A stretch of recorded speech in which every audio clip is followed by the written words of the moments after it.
Hey guys, it's me again, Orc Slayer What Ifs. Where I last left off, let's see. Checking. So, Hazashi, who's a sergeant for the Lamenters, during the time of the Ninth Black Crusade, I believe. I think it was, yeah.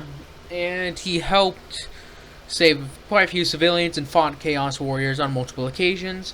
You were introduced to some of the people in his story, such as Captain. I'm just going to refer to him as Captain, I guess. Nirvan and Agron. I thought of a different name, like Agros. Agros is what I thought of a different name, because I thought it actually sounds maybe a bit better. And then he met Inko after being sent through the warp. So, yes. Where I left off, if I remember, is that Hazashi is now trying to adjust. As if the words of Inko are to be believed, he's never getting home again. So, he essentially just sits around her house. And that's all he does. Inko pretty much goes away during the day, and during that, that first year or so of living together, he asks her to get him some clothes so he isn't pretty much walking around in just underpants all the time. Yeah, that's from what I know. They don't really have anything else. They wear a black skin tight suit, if I remember. Or that could be the Spartans, because I mix up areas. I remember, yeah, they wear massive power armor. They, similar to Spartans, have that, I believe it's called the black carapace. The black carapace or something like that. Can't remember if that's inside of them, or if that's a second skin, essentially, they wear. But, as I digress.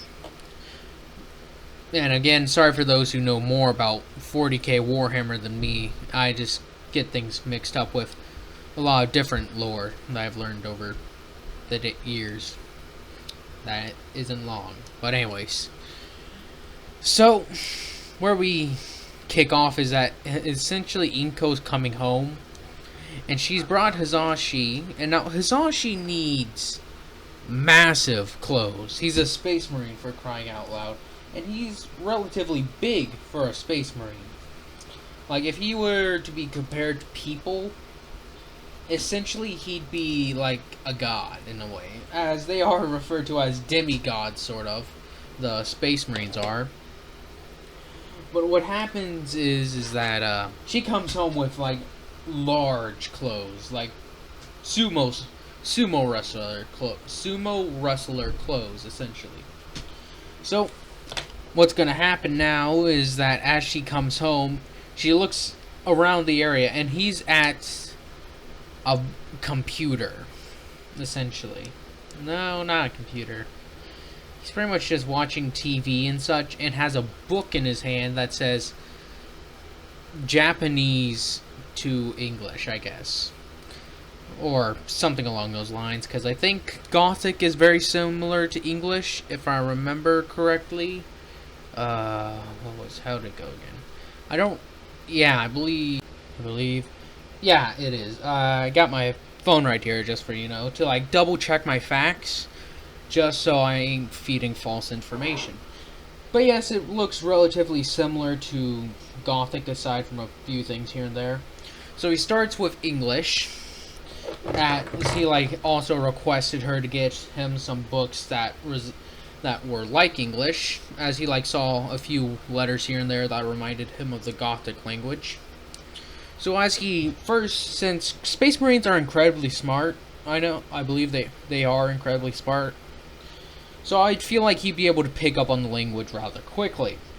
So he gets the whole understanding of English and how it's written, and then he moves on to Japanese, and he figures out that relatively quickly as well. Well, not quickly. I'd say the first half of the year was getting adjusted and learning English. Then the last half, or the second half, is about learning Japanese and how all that works. But essentially, we skip forward even more, as they've pretty much just grown accustomed to, like, listening, as Inko essentially just lets Hizashi stay in her basement. And Hizashi just grows accustomed to, like, hiding down below. As one day she comes home in a rush, she's like, oh god, oh god, oh god, oh god. As, like I said, she's a very high-ranking member of a company. And then she comes home, like, in a rush, as Hizashi, like, notices this. He's like, what is the matter, Inko? And she's like, we have a problem. As then he, like, listens to her as she explains it, saying that her company has had some cutbacks, and they suggested I host the place. He's like, alright, can't you just rent someplace? She's offered to, but she explains that every place she looked was taken up. So in the end, they all just decide to come to her place unanimously, as Hizashi's like, oh, this is bad. As he thinks, he's like, what are you gonna do, Miss Inko? She's like, what are we gonna do? As he's like, wait, what do you mean? She's like, alright, nobody knows about you, or you and I, essentially. Nobody knows I have a roommate, they just know I have a big house. So, as she tries to, like, get him to understand that there may need to put up some sort of a facade. As they try to decide, as she explains it clearly to him, he's like, oh, okay. As they try to figure out what facade should they put on. As it's like,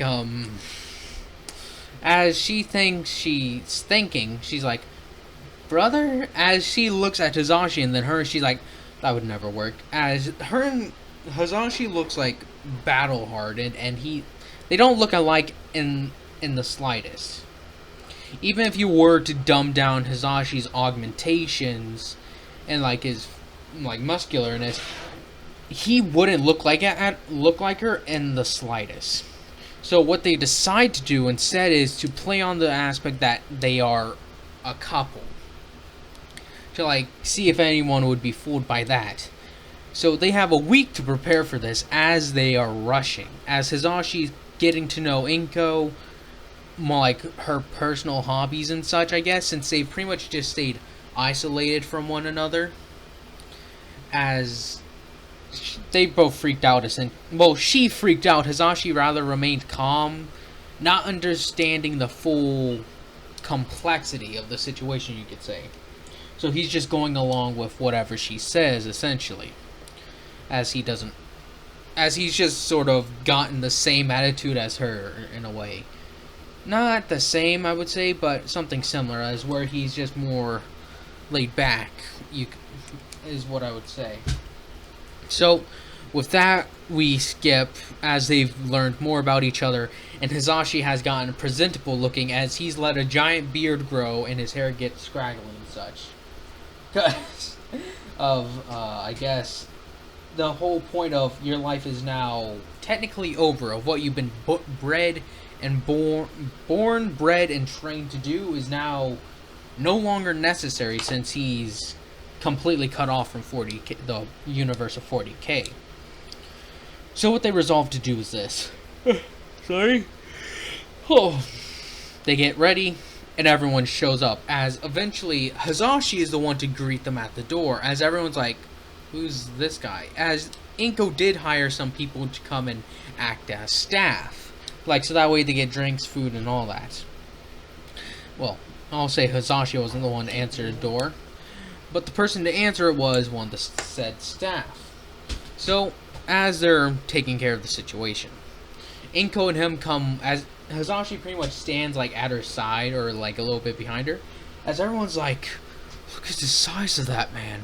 As with Hizashi's like battle hardened features and such, a lot of the women are like, he's a giant. Most of the guys are like, how this guy, as everyone thinks he is just massive. Because I believe Space Marines in armor, I believe, stand at 8 feet tall. Since Hizashi isn't in armor at the moment, he stands around at 7 feet tall. Yeah, 7... Yeah, 8 feet tall is when they're in armor, 7 feet is when they're out of armor. But I digress. They essentially see how massive he is, and everyone just is in awe of him as she explains the whole thing, as they have to make their way through the night dealing with people trying to talk to them about how they know each other, what's their relationship.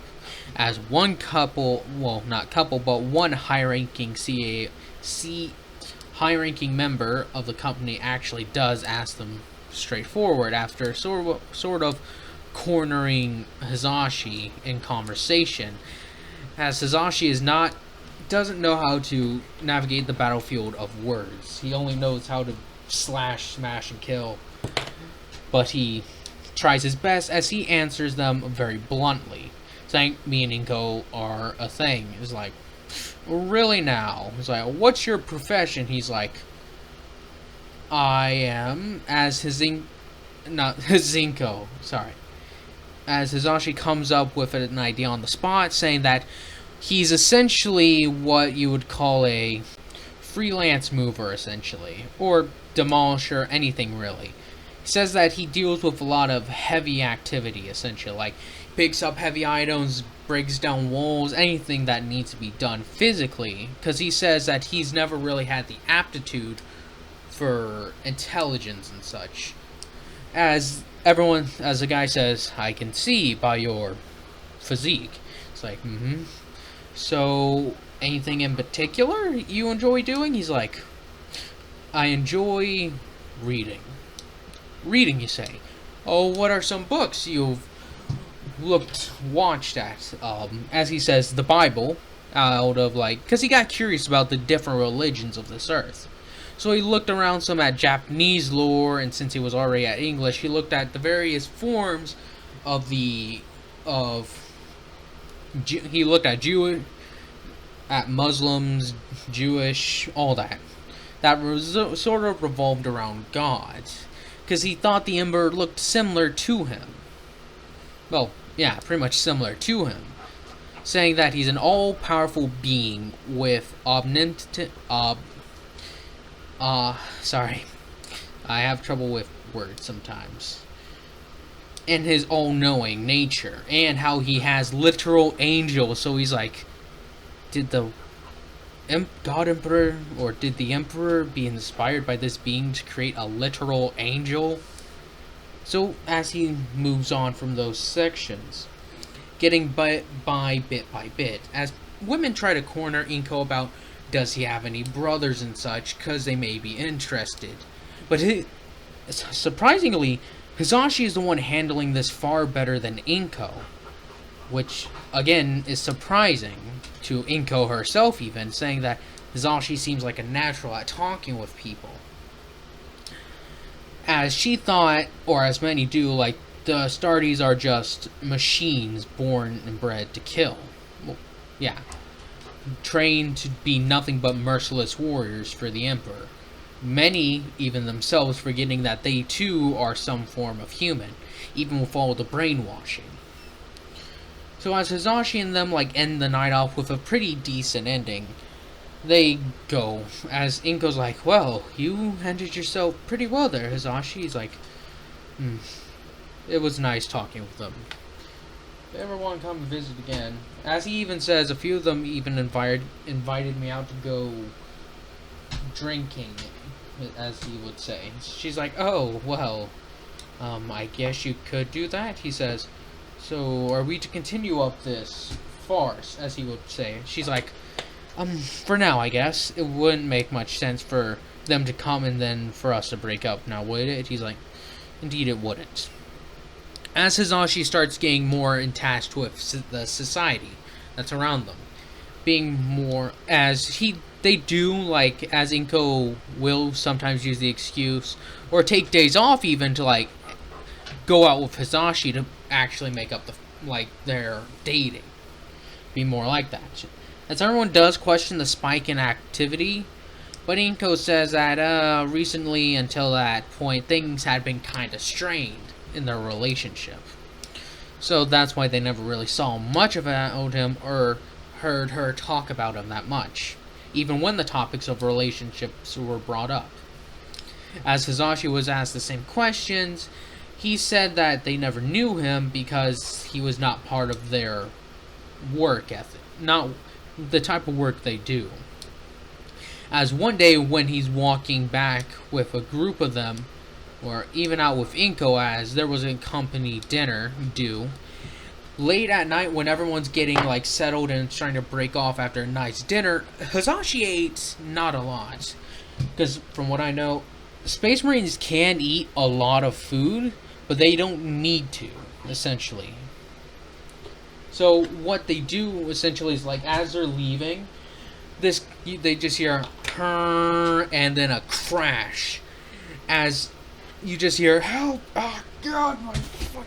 As when they go to check over what happened, a truck had crashed into the side of a building where some workers were, and a lot of like metal and such and like other things came crashing down on those guys, as even the truck, sort of like its cargo, was turned over, and some guys are like almost being crushed underneath it.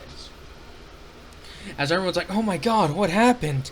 As they're rushing over to see. As some people are like, hey guys, come on, let's go over and help. As they are like lifting up, it's like, dang it, you can't. As they're picking up, but as they're like, as a guy's like, oh god, as he like sort of falls over, he's like, I just threw up my back. As Hazashi's like, as he goes over, digs his hands underneath, as everyone's like, hey man, let us help you, as he starts lifting it up with his awesome strength. As with lifting it up, he's like, as he's like, drag him out, as he makes a strain in the voice. As then it's like, as like, get over there and help him already. As several people rush over and drag out the people. As it's like, thanks. Oh, as like a guy's grabbing his leg, he's like, oh. As Hazashi walks over, as he's, like I said, Hazashi's just been at home essentially, just reading. So he's read up on a few things about medicine and such. As he didn't quite understand it in the beginning, but he, like again, like with many, got a hang of it. So he knows some first aid as he starts trying to help, but not knowing much, he's not very good at it. So with that being said, Inko sees like how he just lifted up a thing, and how because she's seen Space Marines in action when it comes to just fighting, as she's fought many of them, but she hasn't really seen pure strength essentially of what they can do. So she's kind of amazed at what he was able to do. What was that? Nothing important. So with that, they move on as they skip like almost a decade in the future. They've been keeping up the facade, and then people start asking, so when are you gonna get married, As they've never really seen a reason why to stop it. As Hazashi has come to care for Inko a little bit, and Inko for him, sort of like a friendship, like being similar to the stranded on this world, this savage world. So now they're 2020. So, as they pretty much have gotten married by that point, just to keep up the facade, quote unquote. In all reality, their relationship is, like I said, a friendship, you could say. They hang out and just talk, as Inko has ascended even higher up the corporate ladder. As they've ascended to what you would call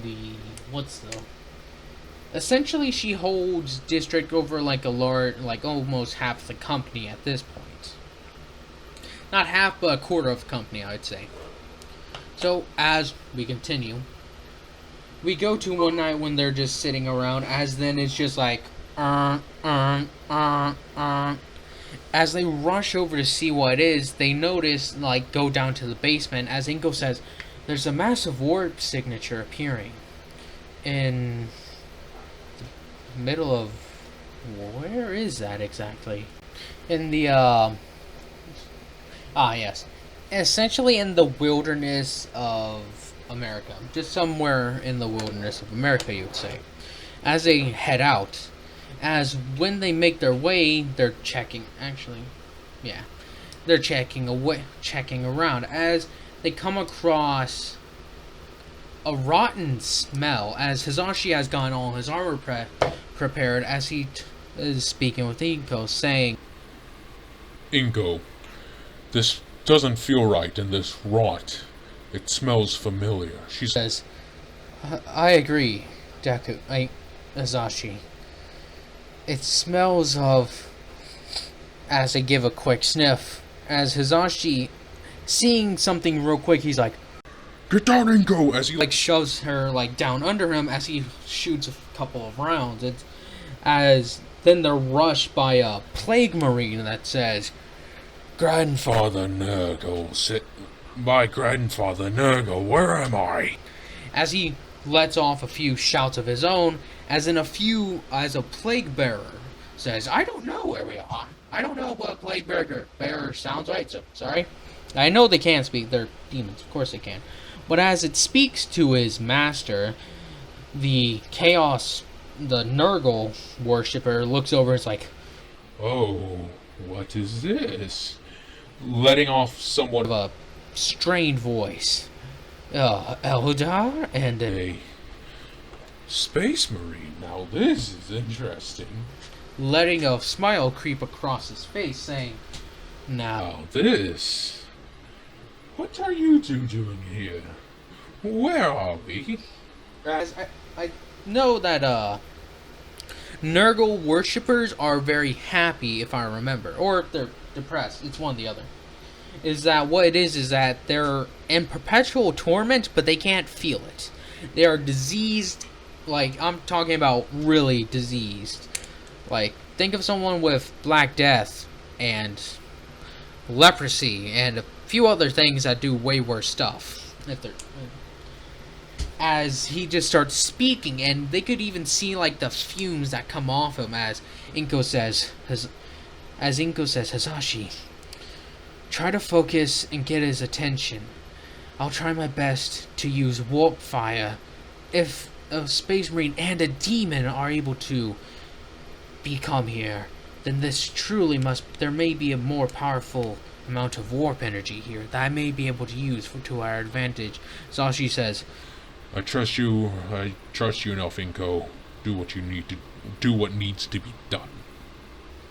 As he straps on his helmet, saying that, Plague Bearer, Chaos Space Marine, why have you come here? He's like, well, we were fighting in the battle against the forces of Khorne for the wishes of Grandfather Nurgle. But for some reason, a warp portal opened and we were sucked up right here. So, my answer to your question, now answer mine. Where are we? He's like, a world that is untainted by the warp and of the humanity that has come to be in our dark era. It's like, oh, so that means I could spread the worship of Grandfather Nurgle. As Hisashi says, no, you will not. As the Space Marine turns his head towards him, why not? Have you not heard the glorious words of our grandfather? As Hisashi says, stop there, heretic. This world is untainted, and so it shall remain. So, if one of your brothers stood here, would you say the same if they wished to spread the Imperial Creed? Or the Imperial cult of the Corpse Emperor? As he says, I would. Inko, hearing this and shocked, as the Space Marine's like, you're lying. No, I am not. For the Imperial Creed has festered and rotted the Imperium that once was. As they do know about the history, Horus Heresy and all that. So, with that, what it goes on to do is explain even more. As if it was brought to this world, they'd be no better than the bureaucratic, fanatical, insane people of the Imperium. And it saddens me to see it that way, for they sacrificed their lives with no care but to serve a god. And the gods are uncaring, as it seems that what your grandfather, as he puts in quotations, have done to you. As he says, I will not allow you to besmirch Grandfather Nurgle. Prepare to die, Space Marine. As it says, and you will prepare to die as well, heretic and foul Chaos Spawn. Taking, well, not Chaos Spawn, but Warp Spawn. As he charges straight at them, he's like, oh, focus on him. Look for any weak points. As it comes charging in, as this one carries a war scythe that the Death Guard, which are the Space Marine Legion that worships Nurgle primarily, joined, is that some of them wielded war scythes and such. Sorry. Ugh. As he comes charging in, clashing with Hizashi, as Hizashi, even with these filters, can smell the putrid and nauseous aroma coming out from this follower. As the demon, taking his chance, lunges at Hizashi's back as he rushed behind him.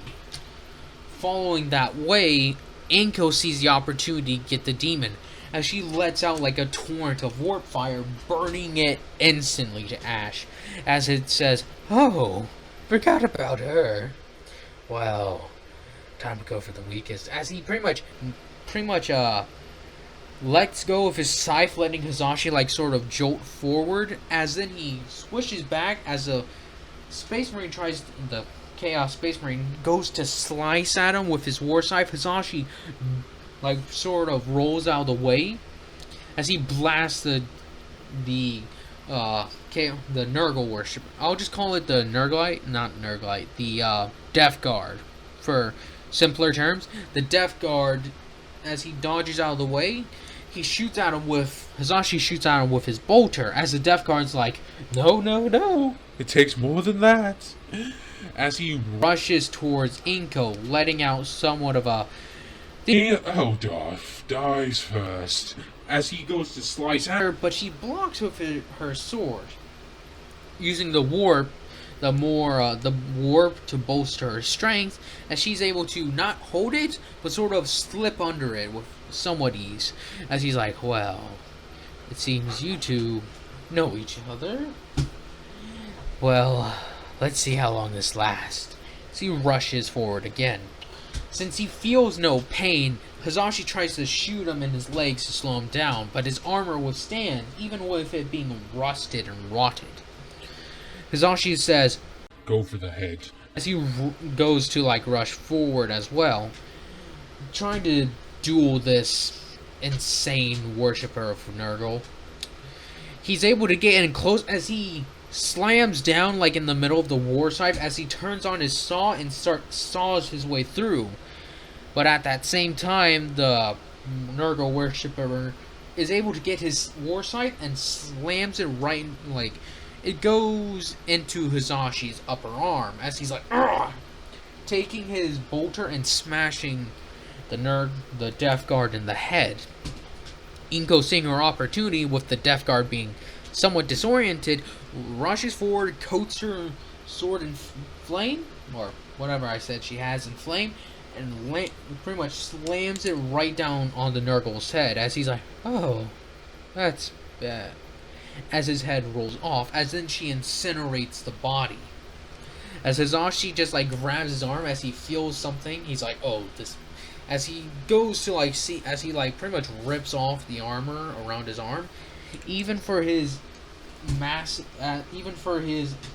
insane immune system to fight off poisons, venoms, or any form of disease, the disease is putting up a strong fight, as he's like, we must cut out the infected area. She's like, oh. Are you sure?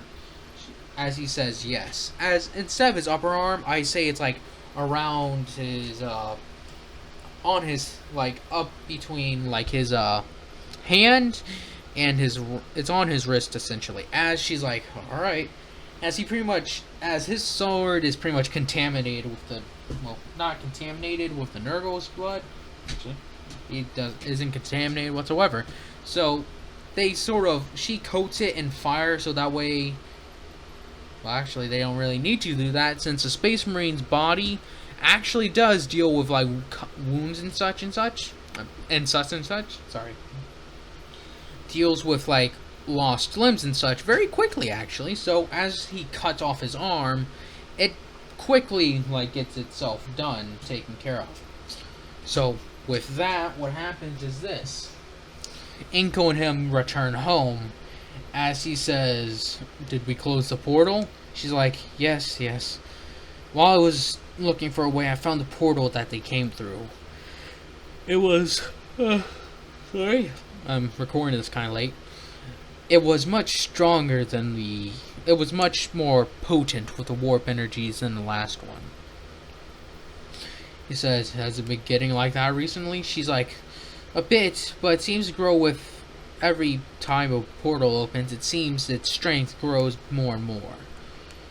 I just hope that's the last time we see of a Chaos Marine here," he says. "And a demon. The demon was quite something. I have fought many forms of Chaos Demons, but every time I see one of the ones of Nurgle, it still makes me feel sick to my stomach." She's like, "I'll hear you on that one." So, with that, we cut even further into the future. Now, it's a year or so before quirks even show up. Well, it's actually on the day, a few years after quirks have shown up, as they've sort of had to get rid of their old lives since she's been there for a while, and since he's been there for a while, they sort of staged their own death, faking it. As they go over to America to hide out in 2060. Yeah, hiding out in 2060 when they first hear the reports of a baby is born glowing. As the two of them look at each other questioning this, saying that, is this possibility of the warp, Inko? As they sort of actually have grown into a relationship over time, over many, many decades. The brainwashing was difficult for Hazashi, like for the brainwashing to break off. Like, it's only recently they've actually started Hazashi has realized his true feelings for Inko, because a Space Marine may grow to love someone, but not in the same way, as I've heard it explained. But for him, he's sort of broken through all that. And he has done beforehand, he has done a few things of being a vigilante. As the first thing he did when he was a vigilante was stop a robbery. As guys were like robbing a bank, and he went to use the bathroom, because Space Marines still use the bathroom, I believe. As he essentially what he did is he used it, came back out, and they were just there. As he pretty much walked up behind the one guy, and just sort of grabbed his gun and broke it in his hand, and just sort of knocked him out. Well, didn't even have to knock him out. He says, "Please, do not make this any more dangerous than it has to be." As the guy just pretty much throws down his weapon. As cut back to the earlier point, they hear about the thing. As then the children start rapidly, they start hearing rapid cases of children having unnatural powers. As Inko is actually able, like, sort of, through, like, learning about this and actually finding kids who have these special powers, she goes to scan the children. As when he does it, there is no taint of the warp. She says that he's completely clean. As Hazashi says, then this is truly weird. I don't remember hearing about this in any form of history. So I guess we weren't sent back in time, as I actually thought was a possibility. She says, "Well, I guess we both were wrong then." Stating that, so maybe this is a part of history that has been forgotten? Sashi says no. If that was the case, humanity would still have people appearing with quirks, as they've begun to call them. And this is another reason to hope that no Imperial people ever come to this world. As it's like, why is that? Mutants are, as you would probably know, hated in the Imperium. If these people were ever to be part of it, the mutants with quirks, unless they actually prove beneficial, would be hunted down and exterminated. We're having an issue with beastmen, actually. As it says, beastmen, like, beastmen are people with beast-like appearances. I'm pretty sure you already know. As even further in the future, they've actually seen, like, the progress of how quirks evolved. As they've had to start a few more lives, like, over and over again. And they've had to do with a few more warp anomalies that have gone over the years. Actually rapidly increasing, as they would say. Well, not rapidly, but they've increased, like, ever slightly. Like, in a year, like when Hisashi and her first arrived there, it was like every 4 or 5 months, there'd be some form of warp activity where a portal would open up. Which isn't that much. And they would just be small warp portals that teleport a thing or here and there. Like, the biggest thing that they found aside from the demons and such was an entire bolter within, like, several more rounds. As Hisashi took the bolter in the rounds, as he's rarely had to expand ammo, so his guns and such are still in good condition. And he's rarely had to fight anything. Like, the only other thing that they've had to fight was a, what are they called? A Tyrannid. And that was just like a very small Tyrannid, nothing major. As they instantly burned that thing with fire. So, everything's been uneventful, but in the recent years, it has sort of gone up, as instead of like every 4 months, it's gone up to like, or 4 or 5 months, it's gone up to like every 2 weeks, there's a warp occurrence. And there you seem to be getting more and more stuff, as they've like noticed, is that the biggest thing that they've found in recent times, was an entire bike, an entire like White Scar bike, funnily enough.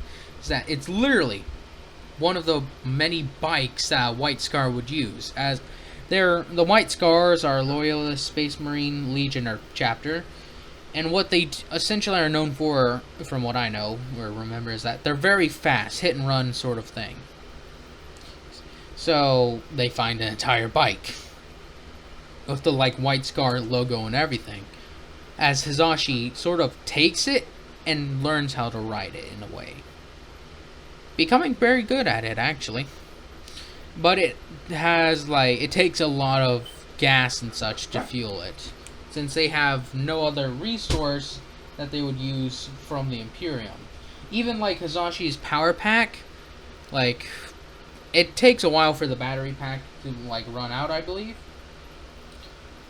But so essentially what happens is that if it gets low, essentially they set it off and Hisashi doesn't wear his armor for like weeks to months, as they have to it takes a lot of energy to get it back up. So, and as for Inko, she's found a few things as well. She's found a few Eldar weapons and a few other things of Eldar origin. She's even found some a bit of a Eldar engine, you could say, like some scrap from an Eldar's thing that was taken into the warp when they finished up fighting a battle with some humans. So with that, they move forward. The only thing they have yet to find is really anything of Necron, or they've even found some stuff of Orc origin with their terrible design and flaws.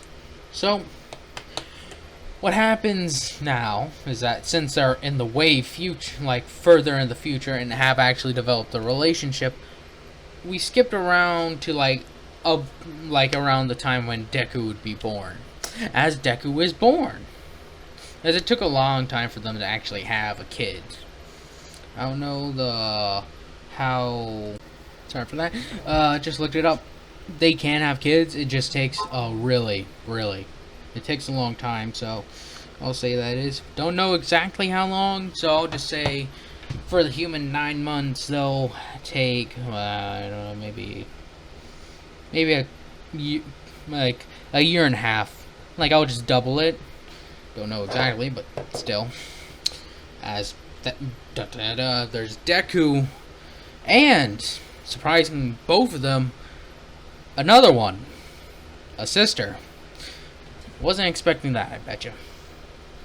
So, as Hisashi has found work at some sort of loading dock and such, since it's around the year that My Hero Academy takes place, Hisashi has, well, yeah, he's grown as people recognize, as they've sort of instated their quirks and what they are.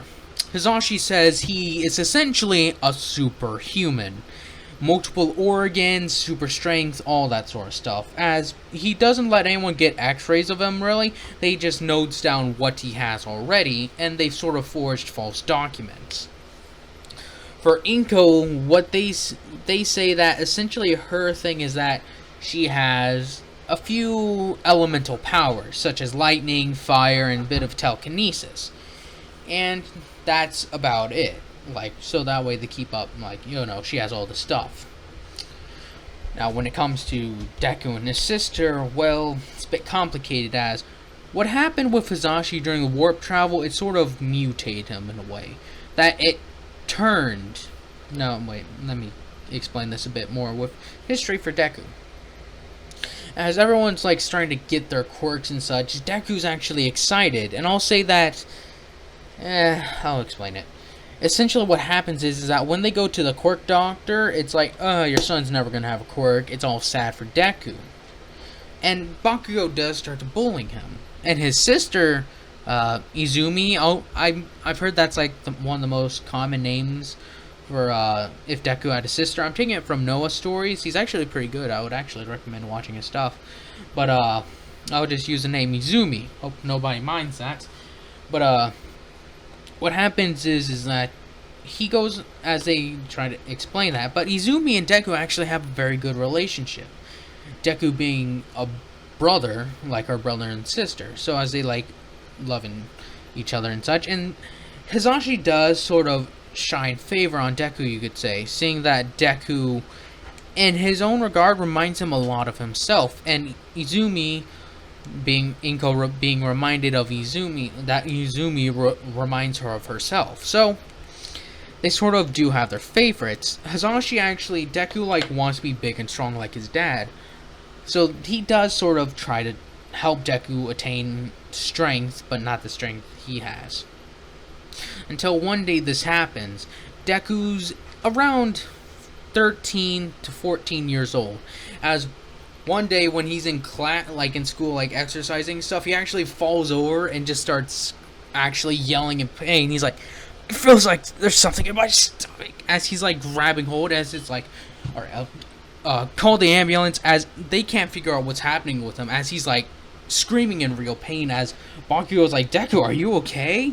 As Bakugo, he sort of likes Deku still, I'll say, is that because Izumi has shown her mother's gift with psychic powers. As when Deku's like rushed off to hospital, everyone, like, the doctors are like, we have no idea what the hell is wrong with him. As Inko and Hisashi have both come in. As Hisashi towers over everyone, they're like, alright, we're gonna do an x-ray. As they start x-raying him, as they're like, as the doctor's like, what the fuck? As it's like, what's wrong? As it's just like, I don't know how to explain. He's got organs growing, as it's like, what? As they see that he's starting to grow like extra organs. As the organs that the extra organs a Space Marine gets is okay, so I got the list right here. I couldn't memorize all the stuff. But as the doctor's looking at him, they don't even recognize some of the stuff he's got growing inside of him. But they do notice a few things. They noticed, like, before, like, he didn't feel it as bad, because, like, it was very little at the time. So a few organs that grew, they just took, oh, he was having a stomachache that day. And it took a while for them to grow. So Inko and Hizashi never really bothered with it because Deku would just sometimes, like, just power through it. But he's got another lung, Lyman ZA, Suso, and brain. He's got another kidney, a secondary heart. He's got another lung, like I said, and a few other organs. Like I said, that these doctors just don't know what they are. And so as it comes to it, they're like, we would like to have your son sail for overnight, just to be safe, as essentially, as Hizashi was looking over these, he knows what each of these are, because he went through the process himself. As he says, there will be no need, he'll be fine. He's like, wait, how do you know? It's because, as he says, because I have each of those inside of me, as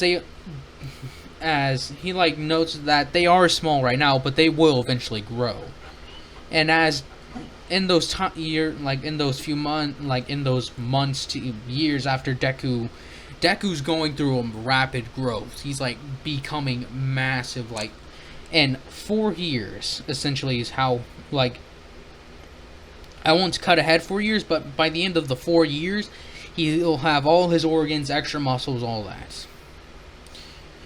But this has dragged on for a little bit, so I'll end it off with this.